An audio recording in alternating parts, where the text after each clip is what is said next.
kai kamar karfe 8 saura sai na je na sami wannan mutumin shi baba kashi suke tafiya sai ce baba kashi ka san yanda baban su yake sai ya ce min a'a bai san yanda baban su yake ba amma su ma suna ta gwada number shi tun da rana ba su same shi ba sai na ce a to ka san gidan Alhaji Manu sai ya ce ya sani sai na ce mu je saboda na ji ya kira shi a waya sai muka je gidan Alhaji Manu da muka je gidan Alhaji Manu sai ina zaune a gidan Alhaji Manu a ran 8:05 shi ya tafi sallah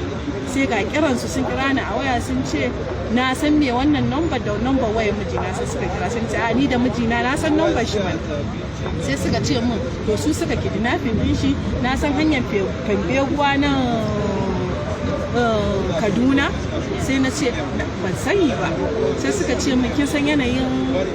wannan mulkin Buharin nan shi ya jefa mu a irin wannan yanayi muna buƙatar kuɗi naira miliyan 2 daga safa zuwa safiyar nan sai na ce baba Allah kuna buƙatar miliyan 2 daga safa zuwa safiyar nan kuma kana cewa mulkin Buhari ni kuma ina zan ga miliyan 2 kawo mu na ce ni ban da 70,000 a banki na ban da ko sisi yanzu ma in kuna so zan iya muku transfer dan girman Allah kar ku cutar min da mijina suka ce ba abin da zai samu mijinki ki dai ki tanadi wannan kuɗin sai kuma idan kika hada mu da hukuma za mu kashe shi sai na ce dan Allah dan annabi kar ku kashe shi shikenan sai suka ce min kina mace a kira ki da irin tashin hankalin nan ki tsaya ma har kina iya mana magana ta cikin nutsuwa sai na ce to ai ba ni ne kaina ba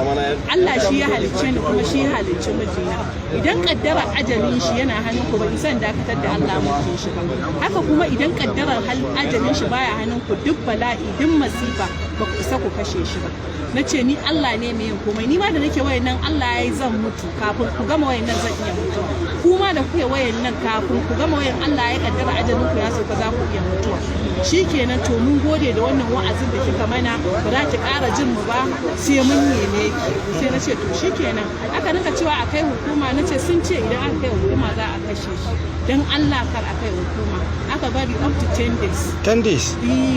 ba su kira ba ba su kira ba sa'annan me yake da suna sai yan uwana suka ce bai kamata a tsaya ba babban wanmu ya kira can STF daga STF aka fara investigation suka bi wannan turu phone din shi aka yi tracking din shi gaba ɗaya to sai suka ga rasta din ya kira shi so uku shi da ya denying din bai kira shi ba to daga nan aka fara aiki ya fara shi wane ne rasta din gasu can a can suna nan da shi da Musa shine mijina ke min shi 2 million to sai suka kara requesting din 2 million already ma wai ashe tun ranar da suka kama shi sun kashe shi to shine fa aka yi transfer da akan me yasa suka kashe shi wai sun ce akan gaskiyar shi da dukiyar shi saboda shi ba irin magun sayar da filaye da ake yi nan a siyar da mutum kusan mutum 5 akan mutum 1 to suka ce akan haka ne su kuma ba a irin cuwa-cuwa yin nan a siyar da wannan a zuwa ƙara cutar da wannan a ƙara siyar mai in ka siyar 300,000 in ya ɗan yi shekara ba yakan kai miliyan ba ko irin 700 din nan to sai su zo su ƙara siyar da wani to shi idan ya siyar maka ma 50,000 ko ya kai miliyan 2 ka ba ruwan shi da filinka to suka ce wai ya zo ya yi baka shi ya tsaya baya bari a rika irin wannan cutarwa shi yasa da aka tambaye su kansu suka ce musu akan gaskiyar shi ne da dukiyar shi yasa suka kashe shi so rastan shine ya kira shi don su kidnapping shi jawo shi har suka je mutum 4 ne suka yi wai kisa amma sun ce da hannun mutane da yawa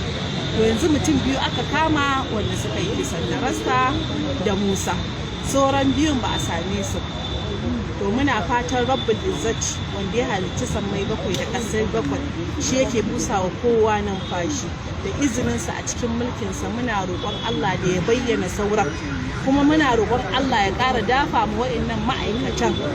hannu akan ayyukansu suna iyakacin ƙoƙarinsu musamman a cikin nafin unit suna ƙoƙari sosai akan irin wa'annan gurɓata gari masu ɗiban mutane ba tare da sun ci musu ba sun sha musu ba su musu komai ba su cinciɗe su je su kashe su ba su musu komai ba akan son duniya amma an je an nuna inda aka binne shi sun je da hannunsu muka je in kaga dutsunan da muka hau in an ce maka ma dan adam zai je gurin ba zai je ba dutsen mazannan 3 sai da muka hau a nan muka je muka samu gawar mijina muka zo aka suturta shi bayan an suturta shi aka mai sallah yadda ake ma kowa sallah aka kai shi makwancin shi aka binne shi. Ba abin da zan cewa Allah sai dai mu gode masa saboda shi yayi mutuwar shahada. Ko ba haka bane duk wanda ya kashe wani yara ta a wuyan wanda duk wanda ya kashe wani yara ta a wuyan wanda ya kashe wani. Ko ba haka bane ga kunyar duniya da Allah ya saka ga kunyar lahira. Wannan ba can fito yana ga a cikin bahu. Za ka iya sani mun. To shine ka san ka